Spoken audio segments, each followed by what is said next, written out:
Pick the damn one that barks, Gavin. You always choose silence, and look where that's gotten you. The voice belonged to his brother Ryan, heavy with frustration and louder than it should have been in the hushed shelter.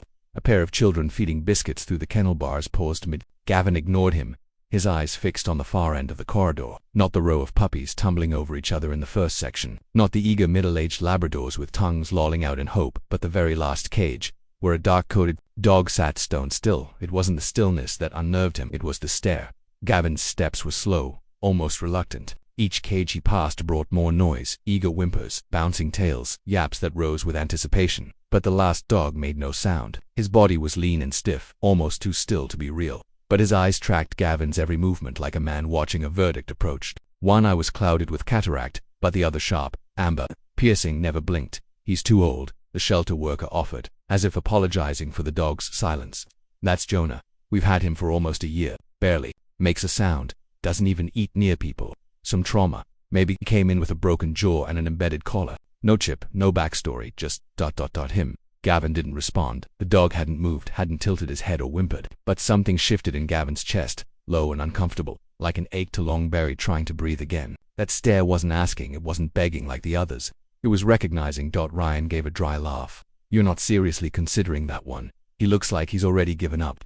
Get the beagle, that one's perfect. Bounces cute like a family dog, not a funeral ghost. But Gavin wasn't listening anymore. The room, the sounds, even the air seemed to fall away, until there was only the faint hum of the fluorescent light overhead and the quiet inhale of breath from behind the bars. He knelt slow, cautious, and leaned forward just enough to see if the dog would react. Jonah didn't. Instead, something else happened. A flicker, not in the dog's face, but in Gavin's memory.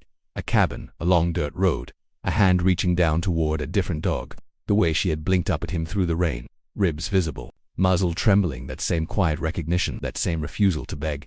Jonah's lip curled, not in aggression but in the twitch of memory. One side of his mouth didn't lift a broken jaw. His body bore scars like faded echoes. But it was his stillness that spoke loudest. This dog had survived something, and he had learned not to ask for kindness anymore. Open it, Gavin said suddenly, his voice hoarse. The shelter worker hesitated. Sir, he's not. I know he's not adoptable, Gavin interrupted, standing. That's not what I asked. Open the gate. The latch clicked, and the moment the door eased open, the silence grew heavier. Jonah didn't charge forward. He didn't shrink back either. He simply rose, deliberate, slow, like an old soldier answering a call, long thought forgotten. One paw forward, then another. Then he stopped in front of Gavin and sat. Ryan muttered something under his breath, but neither man moved. Gavin reached out, hand open, not to touch, but to offer. Jonah sniffed, and for a long breath nothing happened. Then gently, barely, there the old dog lowered his head and pressed his scarred muzzle into Gavin's palm. It wasn't affection, it was surrender, or perhaps a question. One Gavin wasn't ready to answer yet. Behind them, the sound of barking puppies returned, like the world rushing back. But Gavin and Jonah stood locked in a quiet standoff. Neither of them fully understood. When Gavin looked down again, that single amber eye was still staring, not pleading, not desperate, just waiting. Come on, Gavin said softly. Let's find out what you know. He turned, walking toward the exit, and the dog followed, not close, but not distant either, a shadow half a step behind. The shelter worker called out something about paperwork, and Ryan sighed dramatically, but Gavin barely heard, because the moment they stepped into the sunlight, something strange happened. The dog stopped, his body tensed, ears pulling back. He stared not at Gavin now, but at the far edge of the parking lot. A rusted sedan sat abandoned in the corner, weeds coiled around its tires, and Jonah's gaze locked on it with such sharpness it sent a ripple of unease through Gavin's spine. Gavin turned to look but saw nothing unusual. No movement, no scent on the air, just hot pavement and distant cicadas. But when he looked back down, Jonah's tail had gone rigid, low to the ground. Not fear, recognition, as if something or someone from another life had just returned, and Gavin, for the first time in a long time, felt something he hadn't expected. Dread. Gavin didn't move at first. His hand tightened slightly on the leash, and for a few long seconds, he stared at the rusted car as if willing it to give up its secret. The shelter's parking lot shimmered in the heat, but there was a quiet pressure in the air, like something watching just beneath the surface of an ordinary afternoon. Jonah didn't bark, he didn't growl, but his body had shifted from tired to alert, posture low, eyes locked, breath shallow. Ryan kicked a pebble toward the curb and scoffed. You sure you don't want the puppy that didn't flinch at the mop bucket? Gavin ignored him.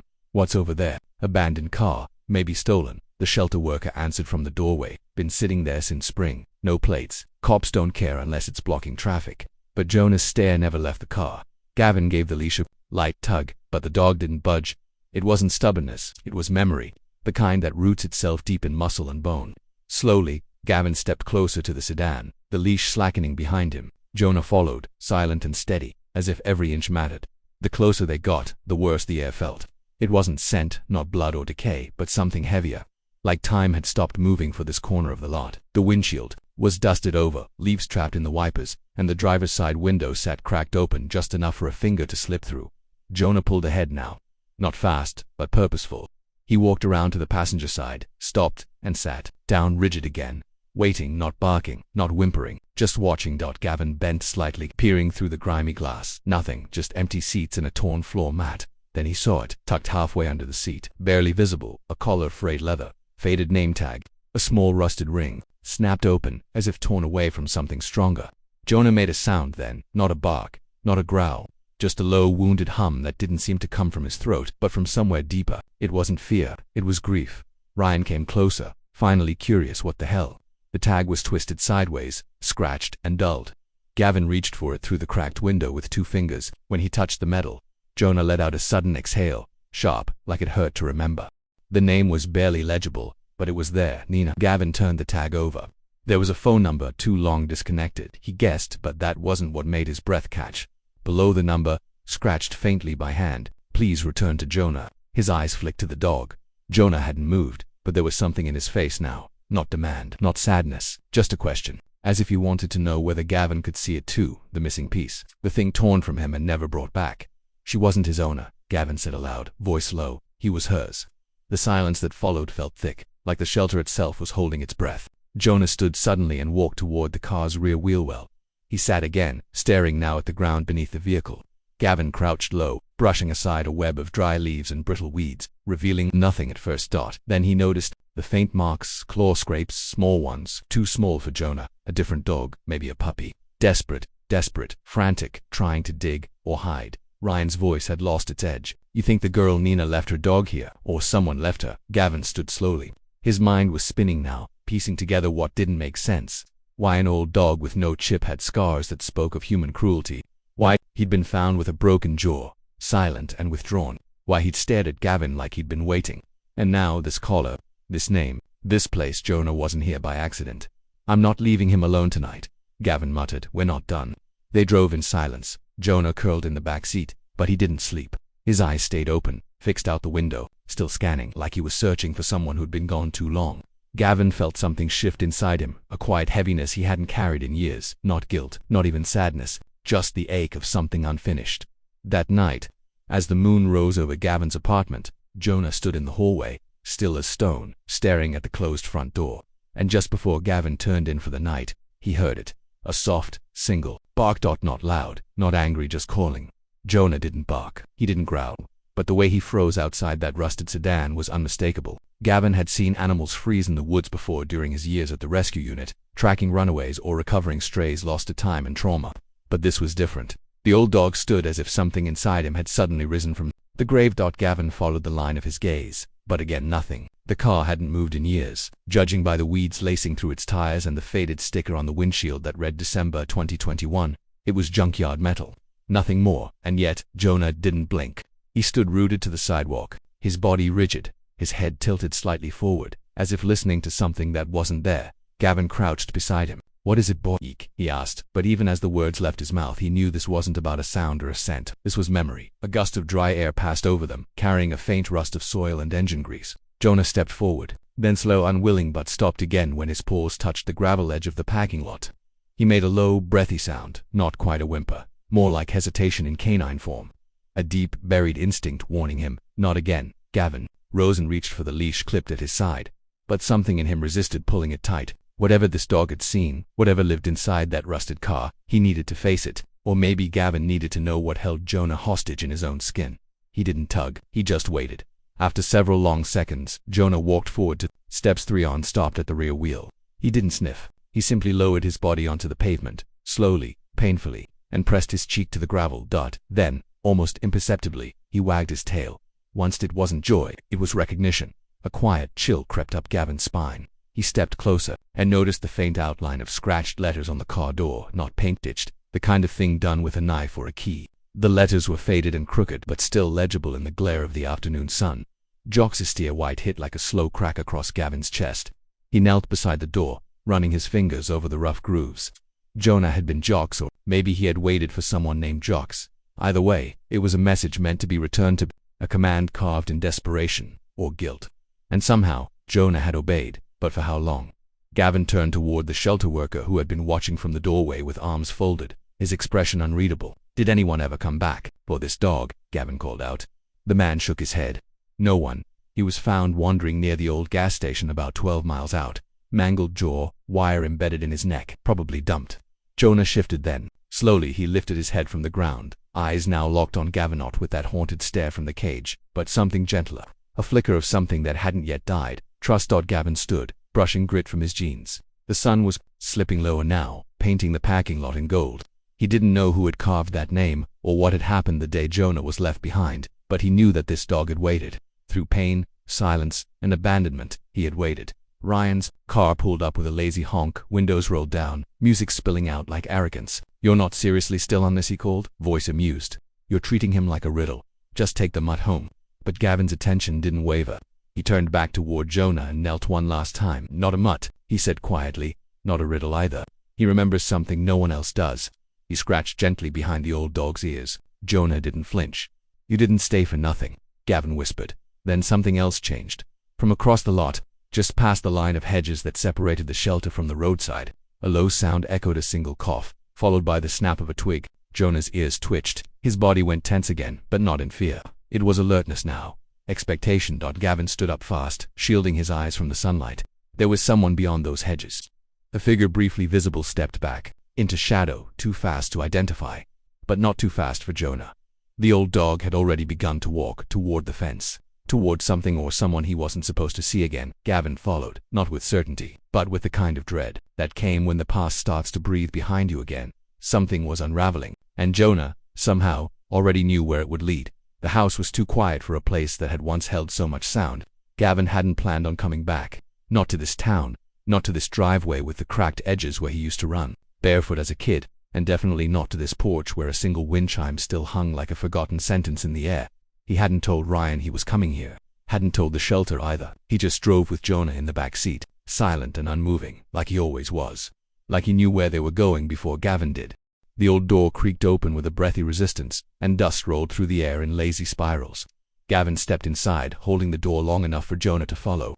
The dog hesitated at the threshold, not out of fear, but caution, as if scent alone had already confirmed that this place was known. He stepped inside finally, moving slowly, his claws clicking softly against the warped floorboards. Nothing had changed. Not the faded couch, not the warped picture frames on the mantel, not even the long scratch across the wood near the kitchen that their childhood dog, Molly, had made when she got too excited during thunderstorms. Time had simply layered dust over everything and waited.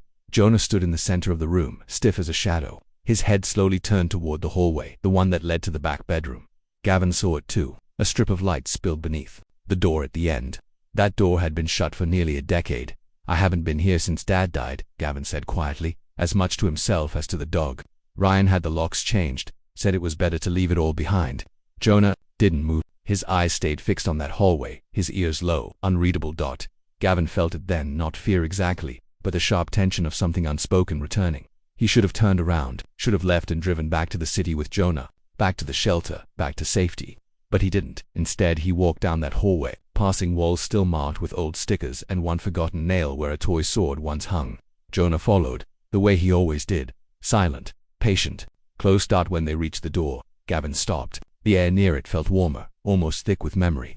He turned the knob and let it creak open. The room hadn't been touched. His father's workbench was still cluttered with tools, screws scattered like lost thoughts. A broken clock sat on the shelf, its hands frozen at 11:42, and pinned to the wall, yellowed and curling, was a photo Gavin had tried to forget, a picture of 3 boys standing in a field behind a chain-link fence, one of them holding a black puppy too big for his arms. Jonah padded forward, sniffing the air, and then stopped abruptly beneath the desk.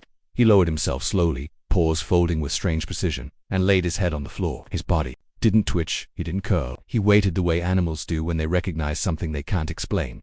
Gavin knelt beside him. "What is it, boy?" Jonah didn't respond, but his eye, the one not clouded by age, was wet. Now, not crying, not broken, just remembering. Then Gavin saw it. Wedged beneath the desk leg, half hidden in shadows, was a collar. Not recent, not store but handmade, a braided leather band with a rusted name tag. Gavin reached for it, but the moment his fingers brushed metal, Jonah let out a sound Gavin hadn't heard from him before, a deep guttural growl that faded into a low whine. He pulled back. "Okay," he whispered, voice shaking. "Okay."